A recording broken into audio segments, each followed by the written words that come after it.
ચાલો મિત્રો, good morning. આજે આપણે આગળ 3 પ્રકરણનો અભ્યાસ કરી ગયા છીએ. આજે આપણે પ્રકરણ 4 નો થોડો પરિચય મેળવીએ. આગળ ચાલવાનું છે. પ્રકરણ 4 આપણા માટે ખૂબ જ મહત્વનું છે.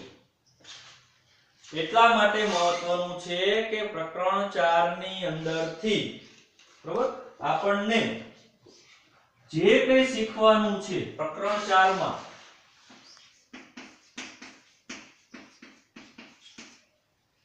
એની અંદર જે કંઈ શીખવાનું છે તે 12મા ધોરણનો પાયો છે અને 12મા ધોરણમાં પાછું એનું એ જ આવે. એટલે આપણને પ્રકરણ 4 આવડતું હોવું જોઈએ, ખૂબ જ મહત્વનું.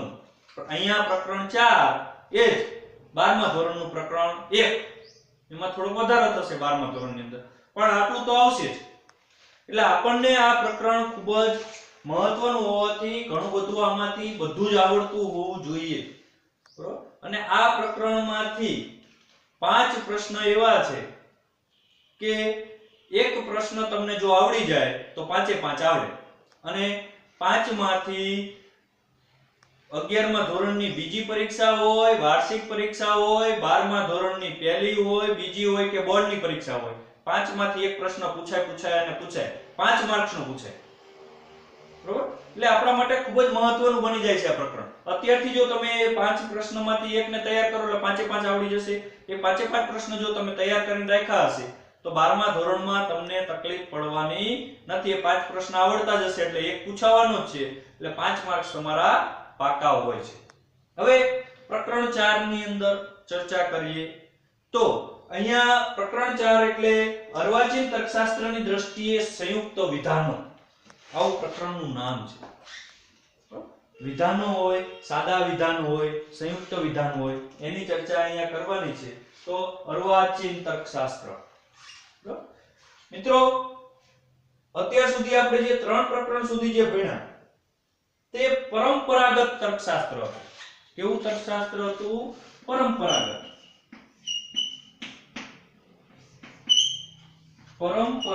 તર્કશાસ્ત્ર વિશે આપણે અભ્યાસ કર્યો છે. હવે આપણે જે અભ્યાસ કરવાનો છે તે અર્વાચીન તર્કશાસ્ત્રનો અભ્યાસ કરવાનો છે. કયા તર્કશાસ્ત્રનો?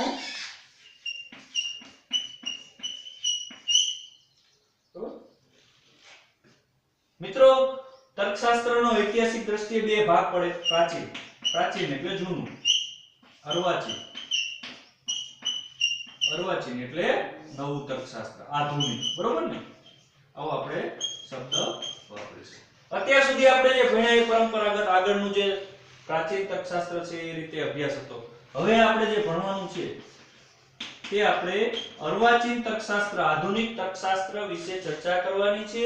તેની અંદર જે વિધાનો આવે છે, વિધાન એટલે શું એ આપણે આગળ જોયું. જો કે નિરુપાધિક સંવિધાન, એ સંવિધાન હતા. અહીંયા વિધાનો વિશે ચર્ચા કરવાની છે. નિરુપાધિક વિધાનો હતા, એ નિરુપાધિક વિધાનો હતા. અહીંયા માત્ર વિધાનો ભણવાના છે. તો એ વિધાનો સંયુક્ત વિધાનો હોય, સાદા વિધાનો હોય, જટિલ સંયુક્ત વિધાનો હોય, આ બધી ચર્ચા કરવાની છે.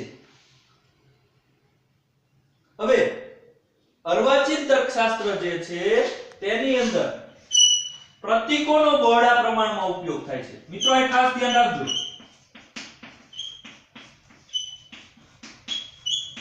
પ્રતીકોનો બહોળા પ્રમાણમાં ઉપયોગ થાય છે. જો આવું આપણને પૂછાય, 12માં પ્રશ્ન પૂછાય તો કે અર્વાચીન તર્કશાસ્ત્રને બીજા નામે ઓળખવામાં આવે છે પ્રાતિક તર્કશાસ્ત્ર. કયા તર્કશાસ્ત્ર તરીકે? પ્રાતિક તર્કશાસ્ત્ર તરીકે ઓળખવામાં આવે છે. અર્વાચીન તર્કશાસ્ત્રને આવો પ્રશ્ન પૂછાય છે, બોર્ડ 12માં પૂછાય અને 11માં પૂછાય. બરોબર? કે અર્વાચીન તર્કશાસ્ત્રને બીજા કયા નામે ઓળખવામાં આવે છે? તો કે અર્વાચીન તર્કશાસ્ત્રને બીજા પ્રાતિક તર્કશાસ્ત્ર નામે ઓળખવામાં આવે છે. કેમ? આવો પ્રશ્ન પૂછાય. અર્વાચીન તર્કશાસ્ત્રને પ્રાતિક તર્કશાસ્ત્ર તરીકે કેમ ઓળખવામાં આવે છે? તો અર્વાચીન તર્કશાસ્ત્રમાં પ્રતીકોનો ઉપયોગ, જો આપણે આગળ પર પ્રતીકનો ઉપયોગ કરીને, બરોબર ને? સર્વદેશી વિધિવાચક માટે કયું અક્ષર વપરાય છે? હા, બરોબર ને?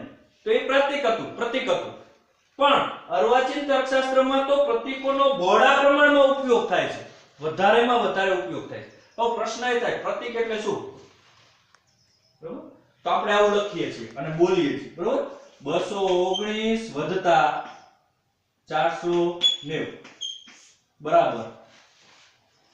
તમે બોલો છો બરાબર, પણ નિશાની શું કરો છો? આવી. તમે બોલો છો વધતા અથવા સરવાળો, નિશાની શું કરો છો? આવી. બરોબર, તો આ જે છે એ પ્રતીક કહેવાય. આવા પ્રતીકોનો બહોળા પ્રમાણમાં આપણા જીવનની અંદર પણ ઘણી જગ્યાએ આપણે ઉપયોગ કરીએ છીએ. બરોબર ને? દાખલા તરીકે કોમ્પ્યુટર હોય તો એમાં મિનિમાઇઝ ને મેક્સિમાઇઝ ને એના માટે ઉપયોગ થતો હોય છે. આપણા મોબાઈલની અંદર કેટલાય એવા પ્રતીકો છે જેનો આપણે ઉપયોગ કરીએ છીએ. તો પ્રતીકો કોને કહેવાય? પ્લસ, બરોબર, બરાબર, ભાગાકાર હોય, ગુણાકાર હોય, એ બધા પ્રતીકો છે. અને આવા પ્રતીકો એટલે આજને પણ જે કઈ નિશાનીઓ છે એ બધા પ્રતીકો કહેવાય છે. આવા કોઈક જુદા પ્રકારના, આ નહીં પણ બીજા પ્રતીકોનો અર્વાચીન તર્કશાસ્ત્રમાં પ્રતીકોનો બહોળા પ્રમાણમાં ઉપયોગ થાય છે. ખૂબ જ વધારે પ્રમાણમાં પ્રતીકો, નિશાનીઓનો ઉપયોગ થાય છે. એટલે એને કયું તર્કશાસ્ત્ર કહેવાય છે? પ્રાતિક તર્કશાસ્ત્ર. બે પ્રશ્ન. અર્વાચીન તર્કશાસ્ત્રને બીજા કયા નામે ઓળખવામાં આવે છે? પ્રાતિક તર્કશાસ્ત્ર તરીકે. અર્વાચીન તર્કશાસ્ત્રને શા માટે પ્રાતિક તર્કશાસ્ત્ર તરીકે ઓળખવામાં આવે છે?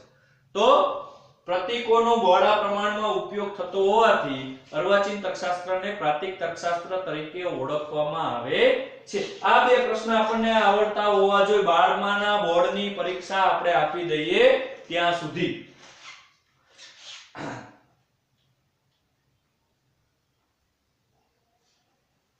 વિધાનોનું સત્યતા મૂલ્ય તપાસવા તેમજ દલીલોના પ્રમાણભૂતને લગતા સિદ્ધાંતો તેમજ પદ્ધતિઓ રજૂ કરવા માટે વિધાન આપેલા હોય આપણને, એ સાચું છે કે ખોટું તે તપાસવા માટે દલીલ આપેલી હોય, દલીલ પ્રમાણભૂત છે કે અપ્રમાણભૂત છે તે નક્કી કરવા માટે આ પ્રતીકો ખૂબ જ ઉપયોગી સાબિત થાય છે.